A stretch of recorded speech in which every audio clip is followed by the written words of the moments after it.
Are you looking for an inner city neighborhood with beautiful tree-lined streets and still somewhat affordable prices? Well, Acadia might be the right neighborhood for you, and I got you covered because today we're going on a tour of the area. Let's go.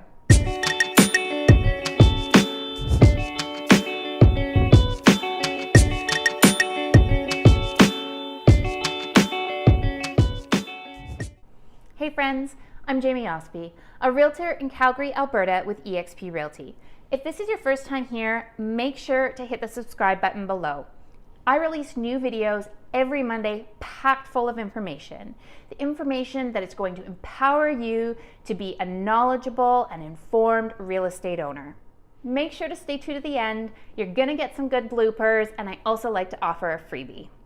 The 1960s were good for more than just bell-bottoms and Beatles. They're also good for grid-patterned neighborhoods, wide tree-lined streets, and large backyards.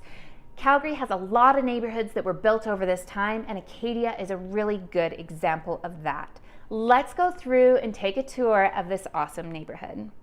Acadia is located what they now consider inner city, which is kind of funny because considering in the day it was built, it was total suburbs.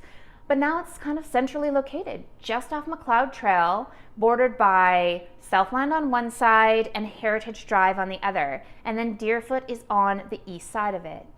It's got fantastic commute times to downtown. You can be anywhere within the city in about 20 minutes.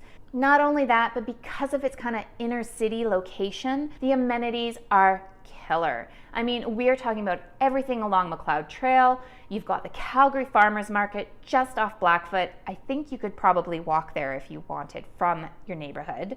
And then down the hill, Deerfoot Meadows, Costco, everything you could possibly need. Now, not only those kind of amenities, but you have great access to recreational facilities. There's the Acadia Aquatic Center, the Alberta Tennis Club, and also the Acadia Rec Center that has a curling club and ice. So every kind of physical kind of sport thing that you need is also right within the community. Now, because Acadia is an established community, the access to the schools is really good. There's both Catholic and private, and there's a high school located right within the community. Now, there's all kinds of homes in Acadia as well. A few apartment buildings, some duplex, but mostly you're gonna find that kind of bungalow 1960s style home. They were building in Acadia from 1960 to 1972. Often you'll hear people talk about Keith-built homes, and this is one of those neighborhoods you can find that kind of product in. Now, the home prices are gonna range. You can find a really affordable bungalow style in Acadia, but chances are there's been very few renovations done to it. Now, if you want a fully renovated home, they're also available, but you're gonna pay a premium. That's why this is a fantastic place to invest in. You can buy a home that is in perfect condition, totally livable, and slowly renovate it throughout time while holding on to an inner city land investment, and this neighborhood is one to watch as it's turning over. I actually used to live in this neighborhood, and since I lived there and sold my house, which wasn't that long ago, the home prices for renovated homes have shot up nearly 100 grand. In fact, the house that I lived in that area, the neighbor just sold their place for $120,000 more than I sold mine for. But let's talk about the average home in Acadia. So the average home is going to be a bungalow, roughly 1,150 square feet, with 3 bedrooms upstairs, possibly 1 in the basement, and 2 full baths, 1 up, 1 down. You're not going to find many en-suites in this area. Now, the price that you can expect to pay for a home like that is about $447,000. Unless, of course, the pants have been renovated off of it and you sell for like $1 million like my neighbor did. Now, while this is an awesome neighborhood, it's not all sunshine and lollipops, and it's important for you to know all the good and the bad. Now, the reason that we ended up leaving the neighborhood is because we have 2 really young kids, and while Acadia is turning over, it still has a ways to go.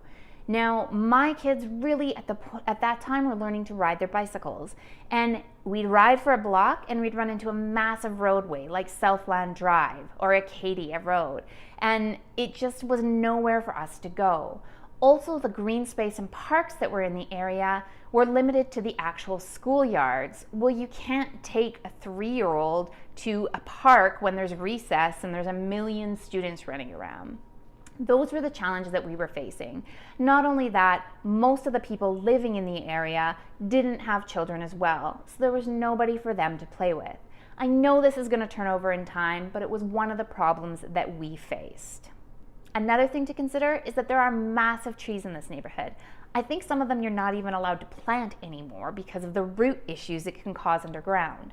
We had to take down a giant fir tree in our front yard, and it cost us $800. Well, that's all I have for you today on Acadia. It is a great inner city neighborhood. If you're looking for a home that you can live in for a while and get a good investment, I would strongly consider this area. If you'd like to see homes for sale in Acadia, make sure to check out the show's comments. I've got a link below. Also, make sure to check out my home buyers playlist. I've got 10 questions you need to ask your realtor, and I've also got 12 biggest mistakes first-time home buyers make.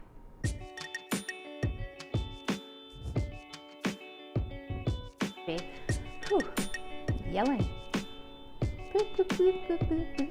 If this is your first time here, make sure to subscribe. I mean, why would it be your first time here?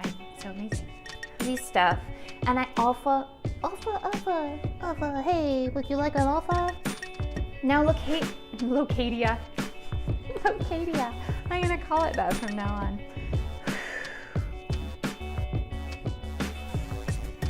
Sale in the neighborhood. Check the have gentrification. It's not right. Gentrification. Oh, I need some wine.